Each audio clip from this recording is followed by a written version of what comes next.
საღამო მშვიდობისა. დღეს შაბათია, საღამოს 9 საათი და თქვენ უყურებთ ვახოს ანაიას რეპორტაჟს. დღეს ჩვენ მოგიყვებით არა საქართველოს, არა ევროპის, არა შეერთებული შტატების, არამედ კაცობრიობის უსაფრთხოებაზე. რატომ გახშირდა მიწისძვრა, წყალდიდობა, ან ეგონა ვინმეს, რომ ვულკანის ამოფრქვევა მთელ ევროპაში ფრენაში აჩერებდა. მაგრამ დღეს ეს ყველაფერი ჩვენი ყოველდღიურობა გახდა. ყოველ დღე ვხედავთ დამანგრეულ მიწისძვრას და ათასობით დაღუპულ ადამიანს. ხანდახან გვეჩვენება, რომ ეს მოვლენები სადღაც შორს ხდება. სინამდვილეში კი ეს ყველაფერი ჩვენთან ახლოსაა, ძალიან ახლოს, ჩვენ გარშემო, ჩვენს პლანეტაზეა. დღეს მოგიყვებით რა ემუქრება კონკრეტულად საქართველოს, კავკასიის რეგიონს და ზოგადად დედამიწას.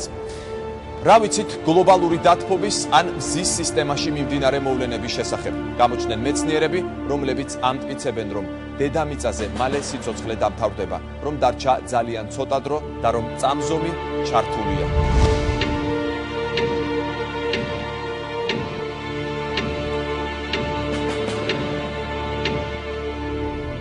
კაცობრიობა მეტისმეტად მრავალი წელია ნელ არ რეაგირებს, მეტიც სათანადოდ ვერ აცნობიერებს კლიმატური საფრთხის მასშტაბს. ეს ეხება ჩემს ქვეყანასაც. დღეს ახალი დღე დადგა, ახალი ეპოქა. ბარაკ ობამა. ქარიშხალი შეერთებულ შტატებში, გვალვა ავსტრალიაში, ანომალიური სიცხე ევროპაში, კოკისპირული წვიმა და წყალდიდობა დედამიწის სხვადასხვა კუთხეში, მიძინებული ვულკანების გაღვიძება. ეს მხოლოდ მცირე ჩამონათვალია იმ ბუნებრივი პროცესებისა, რაც კლიმატურმა ცვლილებებმა ჩვენს პლანეტაზე გამოიწვია. მეცნიერთა უმეტესობა თანხმდება, რომ დედამიწაზე რაღაც შეიცვალა და ჩვენი პლანეტა ისეთი აღარაა, როგორიც აქამდე იყო. გლობალური დათბობა არის საკმაოდ დიდი საფრთხე, რაც კაცობრიობას ემუქრება. მეცნიერთა უმრავლესობა თანხმდება, რომ ტემპერატურის ზრდა გამოწვეულია ხელოვნურად, ადამიანის აქტიურობის შედეგად, ინდუსტრიის განვითარებით, ყველაზე მეტად კი ტყეების გაჩეხვით.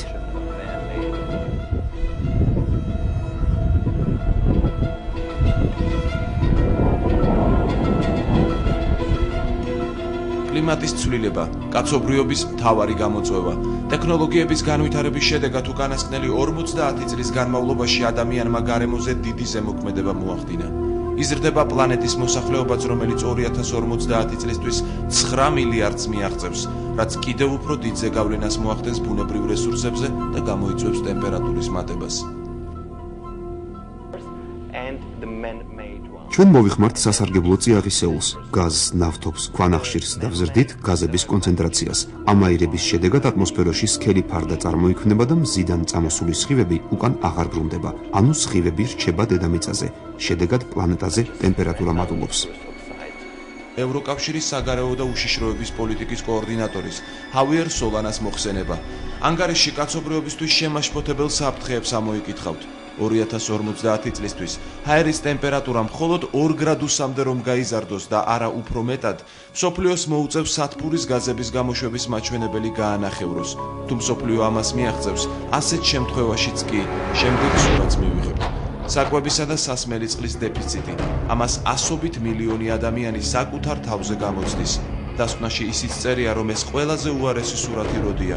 დიდი ალბათობაა ყველაფერი კიდევ უფრო მძიმე შედეგამდე მივიდეს. განსაკუთრებით დათბობა გვექნება აი სწორედ კავკასიონის გასწვრივ, ანუ მაღალმთიან რეგიონებში. შესაბამისად, ეს იმასაც გამოიწვევს, რომ სოფლის მეურნეობაში ის დარგები, რომლებსაც ეხლა მოსახლეობა, ასე ვთქვათ, აწარმოებს, უკვე შეიძლება იქ აღარ იყოს მისაღები. სავარაუდოდ იქ შეიძლება ჩამოყალიბდეს იგივე ტემპერატურა, რაც ჩვენ გვაქვს ბათუმში. ბოლო 100 წელიწადში დედამიწაზე ტემპერატურა 0.74 ცელსიუს გრადუსით მოიმატა. კლიმატის ცვლილების სამთავრობოთა შორისო ჯგუფის ექსპერტთა გათვლით 21 საუკუნის ბოლოს დედამიწის ტემპერატურა გაიზრდება 1.8 ცელსიუს გრადუსიდან 4.6 ცელსიუსამდე. ცუდი სცენარით, რომ ვთქვათ, დაახლოებით 1/3 მცენარეების და ცხოველების და შესაძლოა არის გაქრნენ, რადგანაც მათ ჰაბიტატ საცხოვრებელ ადგილს ემუქრება სერიოზული ცვლილება და ეს მცენარეები და ცხოველები ესე სწრაფად ვერ შეაგუებიან ასეთ ცვლილებას. კლიმატის ცვლილება მეცნიერთა პროგნოზით ადამიანის ჯანმრთელობაზე სერიოზულ გავლენას მოახდენს. მსოფლიოს ჯანდაცვის ორგანიზაციამ შემაშფოთებელი სტატისტიკა გამოაქვეყნა. ევროპის ქვეყნებში ძლიერი სიცხის შედეგად 2003 წელს დიდ ბრიტანეთში 2045 ადამიანი დაიღუპა, საფრანგეთში 15,000-მდე ადამიანი, იტალიაში 3,000-ზე მეტი, პორტუგალიაში 3,000-მდე ადამიანი. ჟურნალ New Science-ის მონაცემით გლობალური დათბობის შედეგად ყოველ წელს 300,000 ადამიანი იღუპება. მეცნიერთა პროგნოზით ყოველწლიურად მსხვერპლი 500,000-მდე გაიზრდება. ცვლილებები უპირველესად მატერიალურად ნაკლებად უზრუნველყოფილ მოსახლეობას ემუქრება. ის გამო რომ მოსახლეობა არ არის მზად, არ აცნობიერებს ასე ვთქვათ ამ საფრთხეებს, ეს პროცესები ძალიან ასე ვთქვათ დახშირებულია საქართველოში, რისკები ძალიან მაღალი არის. რა იწვევს კლიმატურ ცვლილებებს? მეცნიერთა ნაშრომებში თითქმის ყველგან ერთსა და იმავე მიზეზს ხვდებით. ადამიანებმა ბოლო 100 წელიწადში ატმოსფეროს დაბინძურება ეგრეთ წოდებული სასათბურე გაზებით დაიწყეს. ცვლილებებს სწორედ ატმოსფეროში სასათბურე გაზების ანომალიურ მატებას უკავშირებენ. ახლა ტერმინი თოს აიდან მოდის სათბურის გაზი. სათბური რომ ავიღოთ, ჩვეულებრივ მინა ატარებს მზის სხივებს, ხოლო სათბურიდან სითბოს აკავებს. ანალოგური ეფექტია და ამიტომ ეფექტს ეწოდება სათბურის ეფექტი, ხოლო თვითონ იმ გაზებს, რომლებიც აკავებენ მზიდან დედამიწიდან კოსმოსში გასხივებულ სითბოს ეწოდებათ სათბურის გაზები. გლობალური დათბობა ყველაზე დიდ საფრთხეს ოკეანისპირა და ზღვისპირა ქვეყნებს უქმნის. მე-20 საუკუნეში ზღვის დონემ 10-20 სანტიმეტრით აიწია. პროცესი 21 საუკუნეშიც გაგრძელდება და 1 მეტრს მიაღწევს. პირველ რიგში უკვე დნება მყინვარები და უფრო სწრაფად გაიწყება მყინვარების დნობა, რაც გამოიწვევს პირველი 20-30 წლის განმავლობაში მდინარეების ადიდებას და მერე კი საერთოდ დაშრობას. გეოპოლიტიკური პრობლემებით, კონფლიქტებით, ომებით, ფინანსური კრიზისით დაღლილმა მსოფლიომ და მისმა ლიდერებმა გლობალური დათბობის საკითხისთვის მოიცალეს. ბუნებრივ კატაკლიზმებს დიდი ეკონომიკური ზარალიც მოყვა, ეს ზარალი ყოველწლიურად იმატებს. მაგრამ საფრთხე უფრო დიდია ვიდრე ეკონომიკური წაგება. ესაა საფრთხე, რომელიც გეოპოლიტიკასაც წაშლის, ეკონომიკა უბრალოდ საჭირო აღარ იქნება და სამყარო შეიძლება განადგურებამდე მიიყვანოს. თუ ასე გაგრძელდა, სამყაროს შიმშილობა ელოდება, ადამიანების უმეტესობა კი ახალ ბუნებრივ კლიმატს ვერ შეეგუება და დაიღუპება. ესაა ყველაზე მძიმე სურათი, რომელსაც არაერთი მეცნიერი ვარაუდობს. ახლა მსოფლიო გამოსავალს და ფინანსებს ეძებს.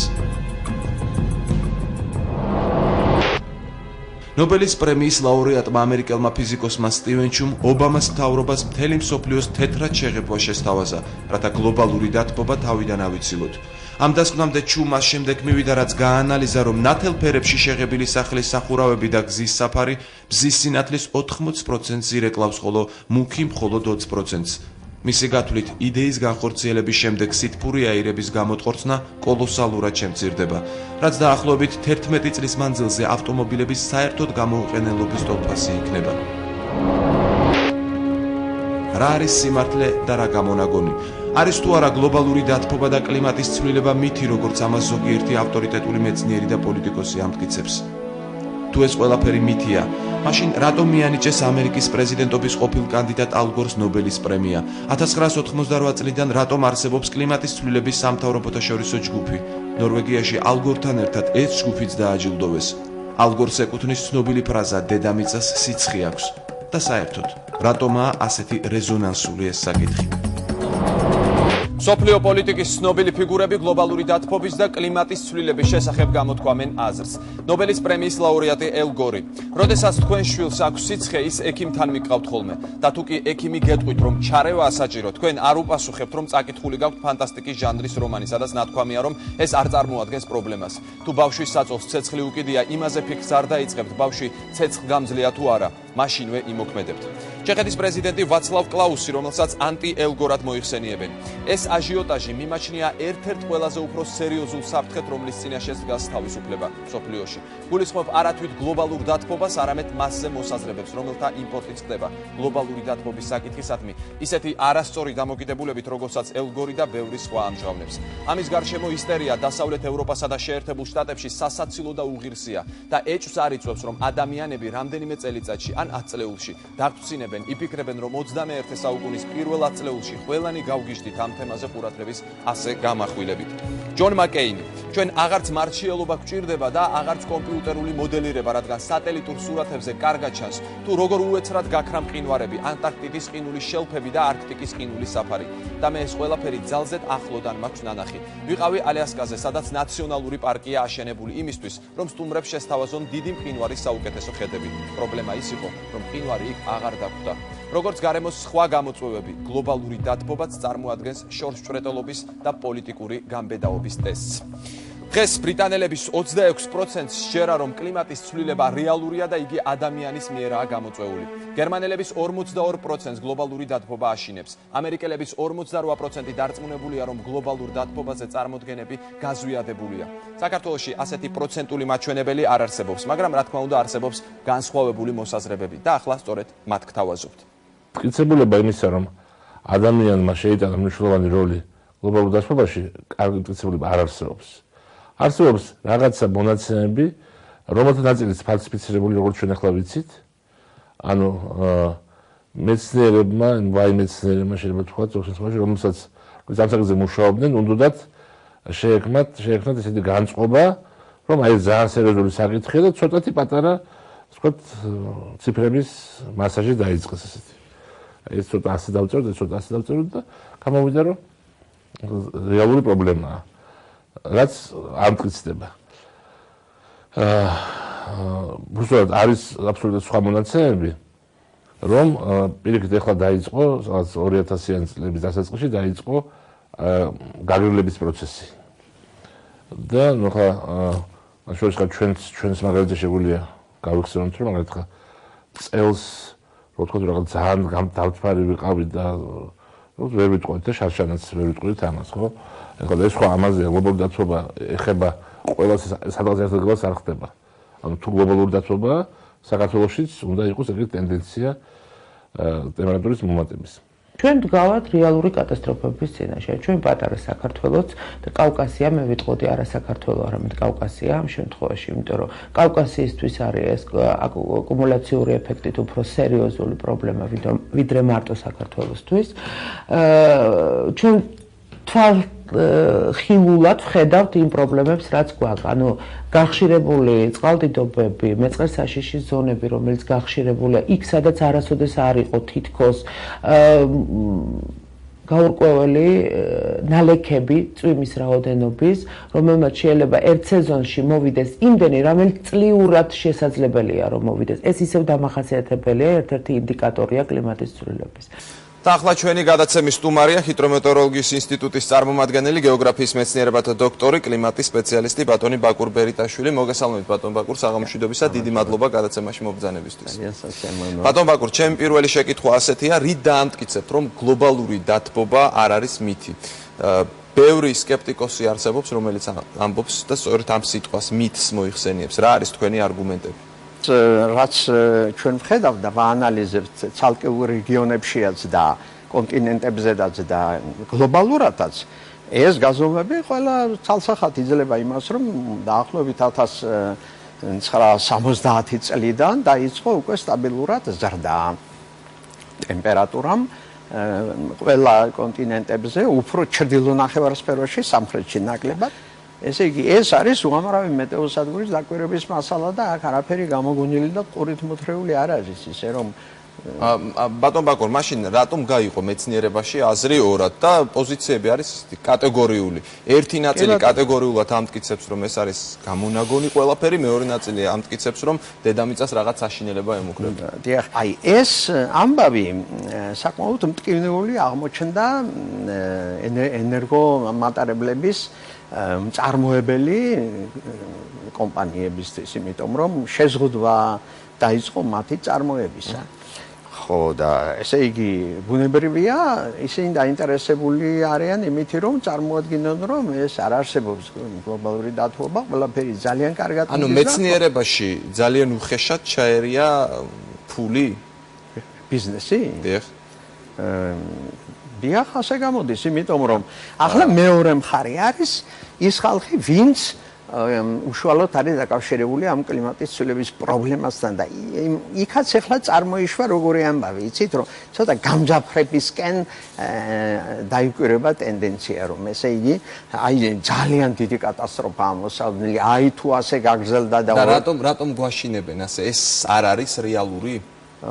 იცით რა, არავინ არ იცის 2100 წლისთვის ზუსტად როგორ მოიმატებს აერის ტემპერატურა. სხვადასხვა მოდელური გათვლებით გამოდის, რომ დაახლოებით 3-4 გრადუსიდან 5-6-7 გრადუსამდე.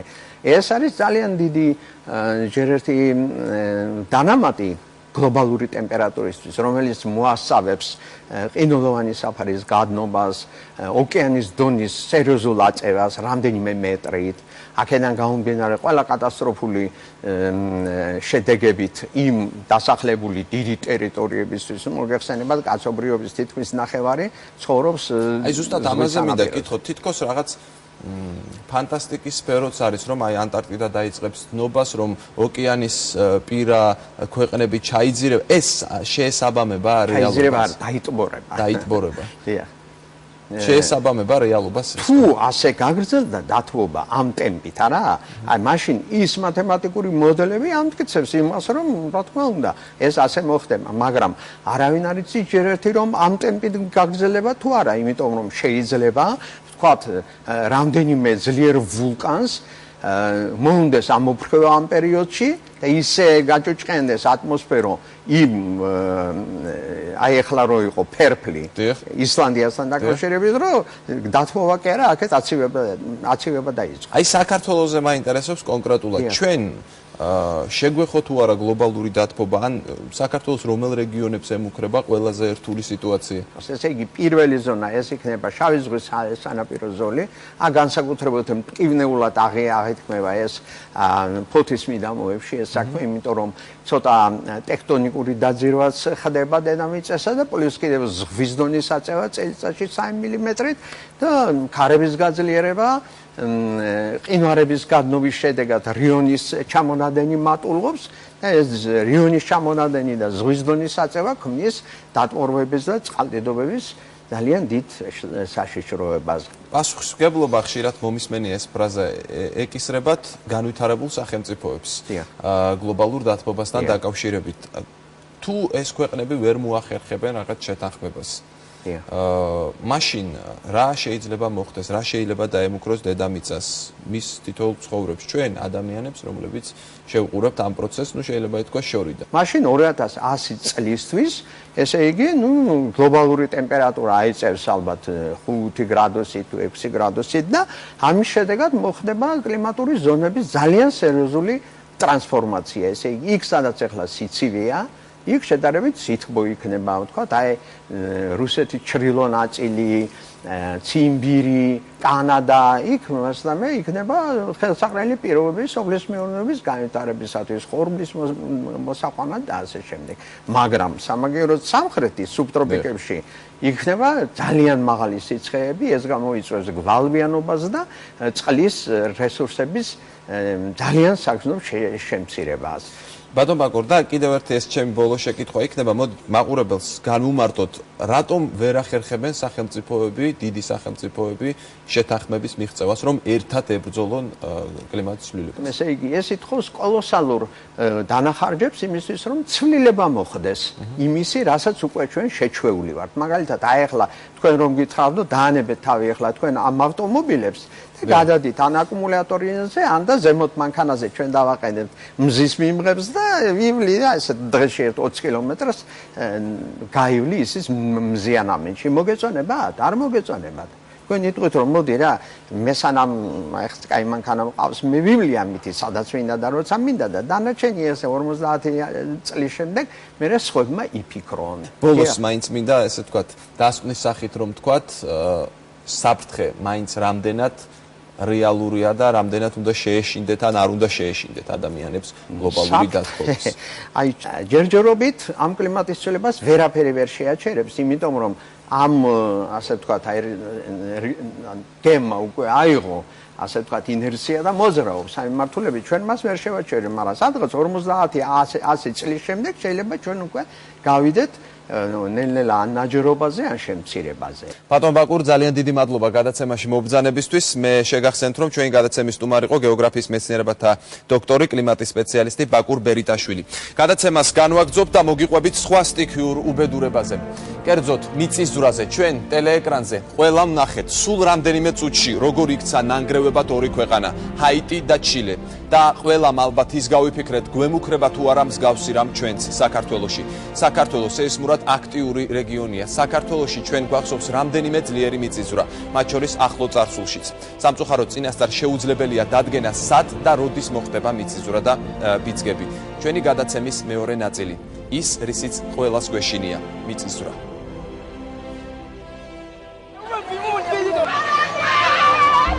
ყოველდღიურად პლანეტაზე 2600 დიდი და მცირე მიწისძვრა ხდება. უმრავლესობას ჩვენ ვერ გრძნობთ, თუმცა დედამიწაზე არ არსებობს არც ერთი საშუალო ასაკის ადამიანი, რომელსაც მიწისძვრა საკუთარ თავზე არ ქონდეს გამოცდილი. ოკეანის გაღმა მომხდარი ბოლო ორი დამანგრეველი მიწისძვრის შემდეგ დედამიწის ღერძი გადაიხარა. ამ მოვლენამ უამრავი შეკითხვა და ეჭვი წარმოშვა. ჩილესა და ჰაიტიზე მომხდარი მიწისძვრა თავისი სიმძლავრით არც პირველია და მეცნიერთა ვარაუდით არც უკანასკნელი. მიწისქვეშა ბიძგები პლანეტის ყველა წერტილში მუდმივად ხდება. ჩილეში მომხდარი მიწისძვრა კი ბოლო 50 წელიწადში მომხდარ 10 ყველაზე დიდ მიწისძვრებს შორის ერთ-ერთია თავისი სიძლიერით. თუმცა ჩილეს მიწისძვრა საერთოდ არ არის დაკავშირებული იმ მოვლენასთან, რაც ჰაიტიზე მოხდა.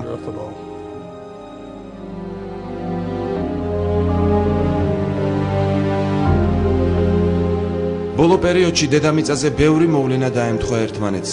ეს ერთი ლოგიკური ჯაჭვია თუ უბრალოდ ერთმანეთისგან დამოუკიდებელი მოვლენები.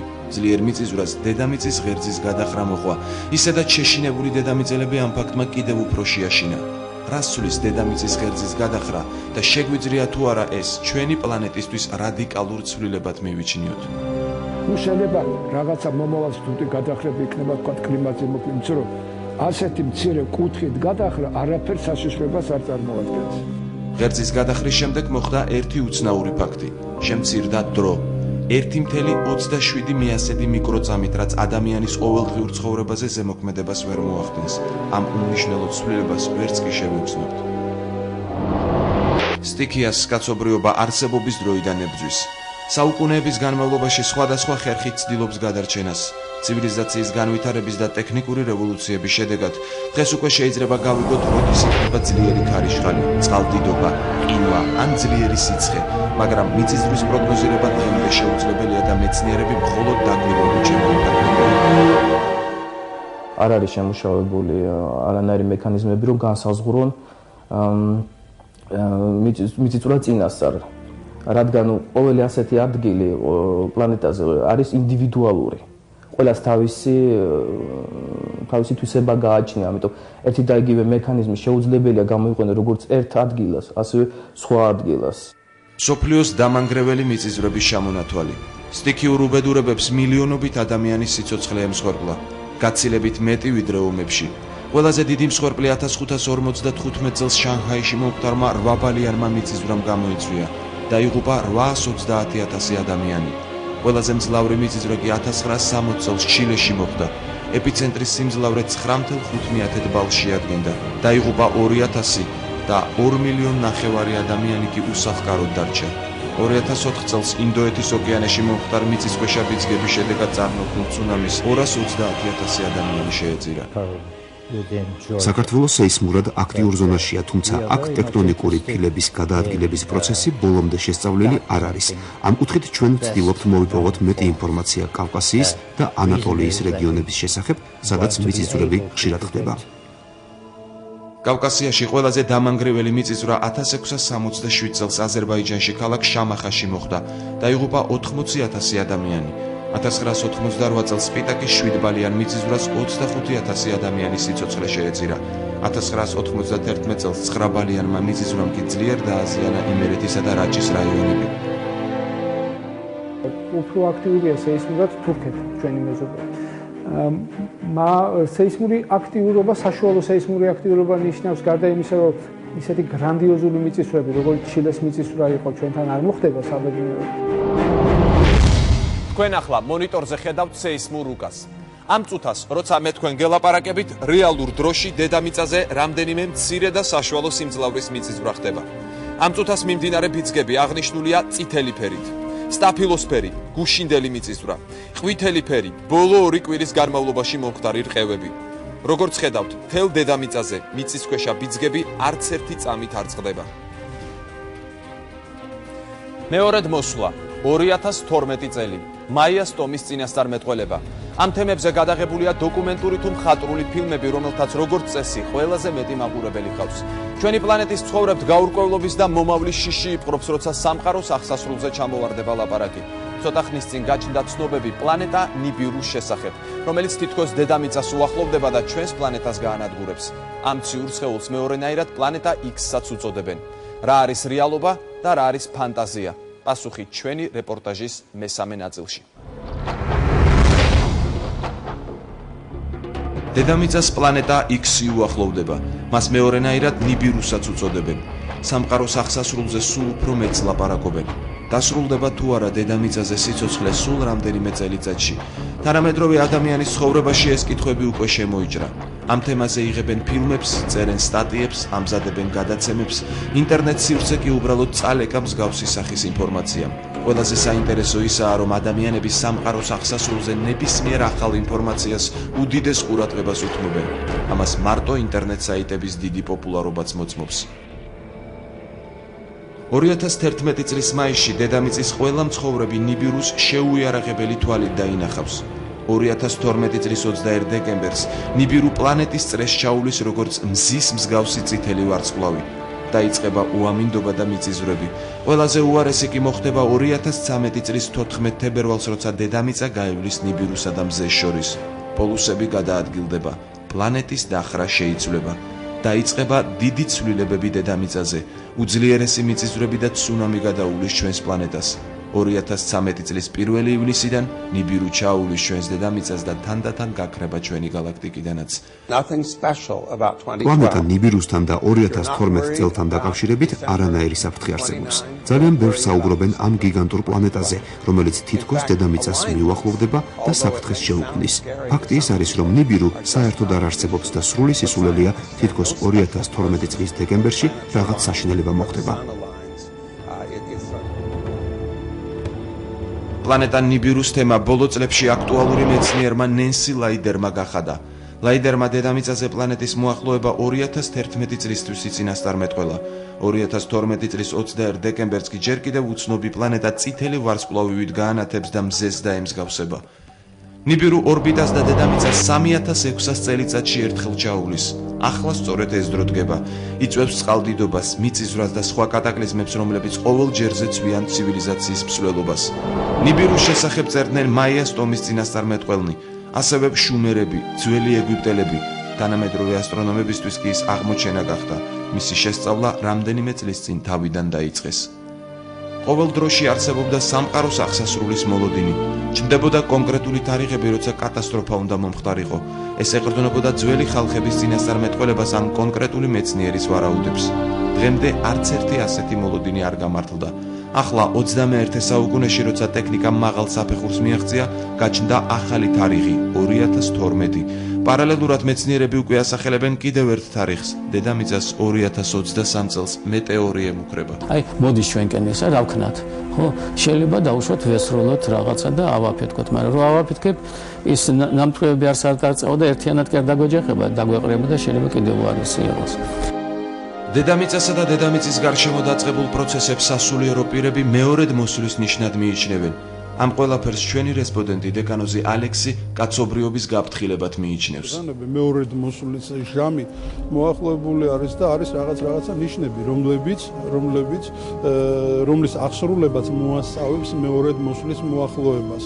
ეს არის დედამიწის მიწისძვრები იქნება, ომები იქნება, კატაკლიზმები იქნება, რომელსაც დღევანდელ დღეს ასე მრავლად ვხვდებით ჩვენ დღევანდელ ყოფაში.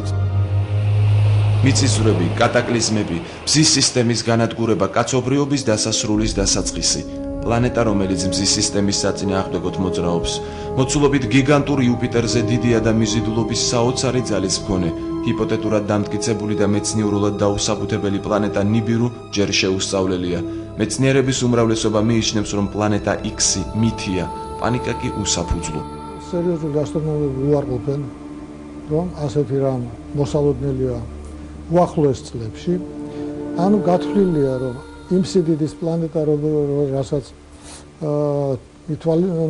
გულისხმობენ, უკვე შეიარაღებული თვალით ჩვენ უნდა დაგვენახა, ასე ვთქვათ, ღამით ცაში.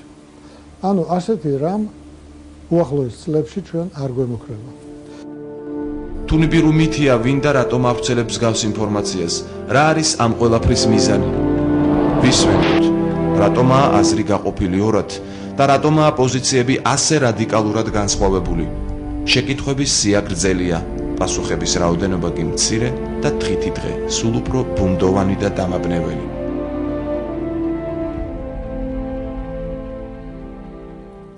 მეცნიერები ბევრ რამეზე ალბათ ვერ შეთანხმდებიან. ამის მიზეზი ხან ფინანსური мотиваცია და მიკერძოებულობა, ხან ნამდვილი მეცნიერული რწმენა. ჩვენც მხოლოდ ის წარმოგიდგინეთ, რა მოსაზრებებიც არსებობს კაცობრიობის მომავალთან დაკავშირებით. მაგრამ ერთი რამ უდავოა, ბუნებაზე ზემოქმედებამ ჩვენი პლანეტა შესაძლოა სავალალო შედეგამდე მიიყვანოს. ამაზე ყველა თანხმდება. სტიქია ევროპას დღესაც უტევს. ჩეხეთში, პოლონეთში, ხორვატიაში, უნგრეთში ახლაც წყალდიდობაა, რომელსაც მსხვერპლი მოხვა. დღევანდელი დღე 5 ივნისი 1972 წელს გაერთიანებული ერების ორგანიზაციამ გარემოს დაცვის საერთაშორისო დღედ გამოაცხადა. მას შემდეგ მწვანე საფრთხის მასშტაბები საგრძნობლად გაიზარდა. დღევანდელი გადაცემა დასრულდა. შევხვდებით ერთმანეთს მომავალ შაბათს, პირველი არხის ეთერში, საღამოს 9 საათზე.